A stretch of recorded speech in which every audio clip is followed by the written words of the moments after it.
విచ్చేసిన పాత్రికేయ మిత్రులందరికీ సార్ మిడిల్ విచ్చేసిన పాత్రికేయ మిత్రులందరికీ నమస్కారాలండి. హెచ్ఆర్ పిక్చర్స్ వీరధీర శూర, ఇది తెలుగు మనకి ప్రసాద్ గారు తీసుకున్నారు, అద్భుతం. ఆయన చెయ్యే గోల్డెన్ హ్యాండ్ అది. సో విక్రమ్ గారి గురించి చెప్పాలంటే, మాకు తాడేపల్లిగూడెంలో ఒక స్కూల్ ఉండేది, అక్కడే చదువుకున్నాం మేము 10th వరకు. John Kennedy memorial school. అక్కడ ఉన్న ఒక టీచర్, ఇంగ్లీష్ టీచరు, కెనడీ అనే వారి పేరు ఉంది, ఒకసారి అడిగి కనుక్కో అన్నారు. Sir original name Kennedy.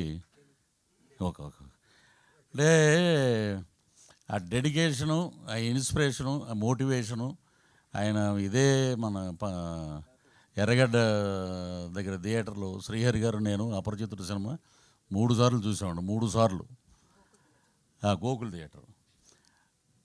ఆయన ఏంటంటే ఒళ్ళంతా ఏమంటారు చూసారా, యాక్సిడెంట్ లాగా. మొన్న కపిల్ శర్మ ఇంటర్వ్యూలో జాకీ చాన్ గారు ఒక షోకి వచ్చారు. ఆయన ఆ షోలో చూపిస్తే మొత్తం ఇవన్నీ లైఫ్ రిస్క్ చేసి నేను చేసిన స్టంట్స్కే నాకు world wide famous Jackie Chan అంటే.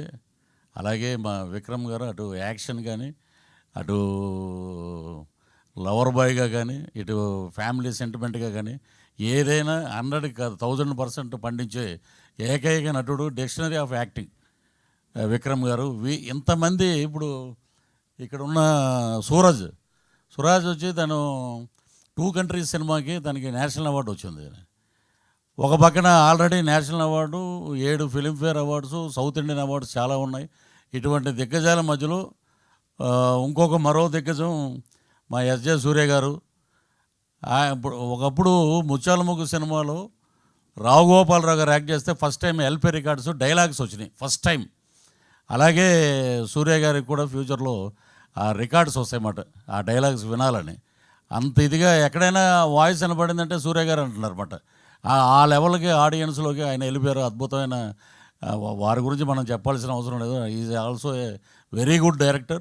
సో ఇటువంటి దిగ్గజాల మధ్య నాకు ఒక అవకాశం ఇచ్చినటువంటి అరుణ్ కుమార్ గారికి, హెచ్ఆర్ పిక్చర్స్ గారికి, వాళ్ళకి, అలాగే ఈ నటీనటుల సహకారం అయితే జీవితంలో మర్చిపోలేం.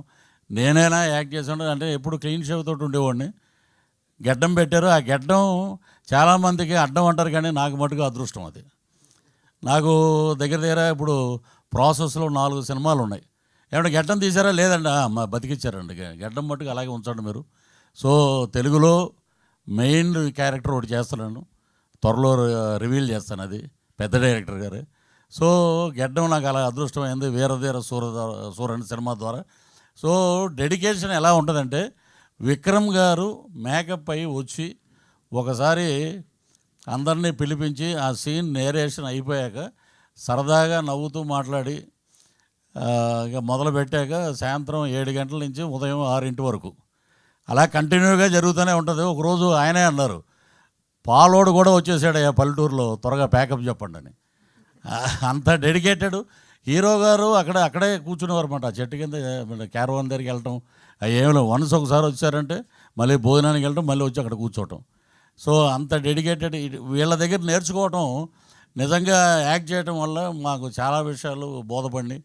సో అలాగే తుషారా మ్యామ్, హీరోయిన్ అంటే ఎక్కువ గ్లామరస్ ఇవే ఎక్కువ ఫోకస్ ఉంటుంది, కానీ పెర్ఫార్మెన్స్ హీరోయిన్ ఆవిడ చేసిన సినిమాలన్నీ చూస్తే నిజంగా ఒక సపరేట్ ఫాలోయింగ్ ఉంది లేడీస్లో ఆమెకి. అలాంటి పెర్ఫార్మెన్స్ క్యారెక్టర్ని అద్భుతంగా, ఇప్పుడు మీరు చూడండి ఈ సినిమాలో ఆల్మోస్ట్ ఆ విలేజ్ ప్యాటర్న్లోనే ఉంటుంది ఆమె. కానీ విడిగా ఆమెను చూస్తే రజనీకాంత్ గారే ఇచ్చారు కాంప్లిమెంట్ ఆమెకి ఆడియో ఫంక్షన్లో.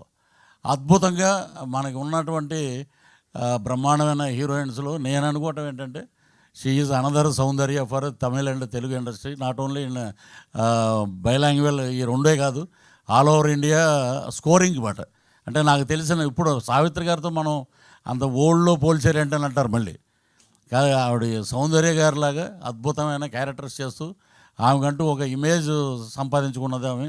తుషార గారికి, అలాగే మా డిఓపి ఈశ్వర్ గారు అద్భుతమైన టెక్నీషియన్, అలాగే జీవి ప్రకాష్ గారి మ్యూజిక్, అలాగే ఎడిటర్స్ కానీ అక్కడ ఆడియో ఫంక్షన్ జరిగింది. చూస్తే ఒక 10,000 మంది పబ్లిక్ ఎప్పుడు వస్తారా విక్రమ్ గారు, ఎప్పుడు ఈ సినిమా గురించి చెప్తారా, 4 మంచి మాటలు అన్నారు. ఇక అదంతా ఒక ఎత్తు అయితే మా సూర్య గారు హడావుడి పడి ఆయన వెళ్ళిపోయారు. నేను ఆ ఫంక్షన్ అయిపోయాక వస్తూ 1 గంటకి థియేటర్ దగ్గరికి వచ్చాను.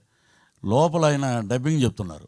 అక్కడ ఏడి ఒక ఆయన ఏమన్నాడంటే, సార్ ఆయన డిస్టర్బ్ చేయొద్దండి, మూడ్లో ఉన్నారు, మీకు తెలుగు డబ్బింగ్లో 2 లైన్లు యాడ్ చేసాం, అది మార్నింగ్ వచ్చి మీరు చెప్పి మీరు వెళ్ళిపోండి ఎయిర్పోర్ట్కి అని చెప్పారు. అంత డెడికేషన్ అన్నమాట. వీళ్ళందరినీ చూస్తే మనం ఏం నథింగ్ అండి, మనం వాళ్ళ దగ్గర చూసి నేర్చుకుంటే ఫాలో అవటమే. సో ఇలాంటి అద్భుతమైన సినిమాని మా ప్రసాద్ గారు తీసుకోవటం నిజంగా golden hand, lucky hand, diamond hand అని చెప్పాలి. సో ఇది సూపర్ డూపర్ హిట్ అవుతుంది. అలాగే మా సూర్య గారు పర్సంటేజ్ ఏదో ఉందంటే అది కూడా త్వరగా మా ప్రసాద్ గారే ఇవ్వాలి ఆయనకి ఈ సినిమా చూసి. అన్ని సినిమాల్లో ఒక ఎత్తు. ఇప్పుడు విక్రమ్ గారు అంటే రకరకాల షేడ్స్, ఒక్కో సినిమాలో ఒక్కోలా చేస్తుంటారు. సూర్య గారు ఈ సినిమాలో టీజర్లో చూశారు మీరు, అరుపులు ఏంట్రా అనేది తర్వాత ఇంకో రకంగా ఉంటుంది. అలాగా ఆయన్ని ఆ డైరెక్టర్ గారు అలాగే మలుచుకున్నారు. సో అద్భుతమైన కలయికతోటి వస్తున్న సినిమా మార్చి 27వ తారీఖున ప్రపంచవ్యాప్తంగా రిలీజ్ అవుతుంది. అద్భుతమైన విజయం సాధించాలి. మా టీం అందరికీ మంచి పేరు రావాలి. అలాగే ప్రొడ్యూసర్స్కి, హెచ్ఆర్ పిక్చర్స్కి, మా ప్రసాద్ గారికి డబ్బులు రావాలనే పుష్కలంగా ఆ భగవంతుడిని, ఆ లక్ష్మీనరసింహస్వామిని మనస్ఫూర్తిగా ప్రార్థిస్తూ థ్యాంక్ యూ వెరీ మచ్.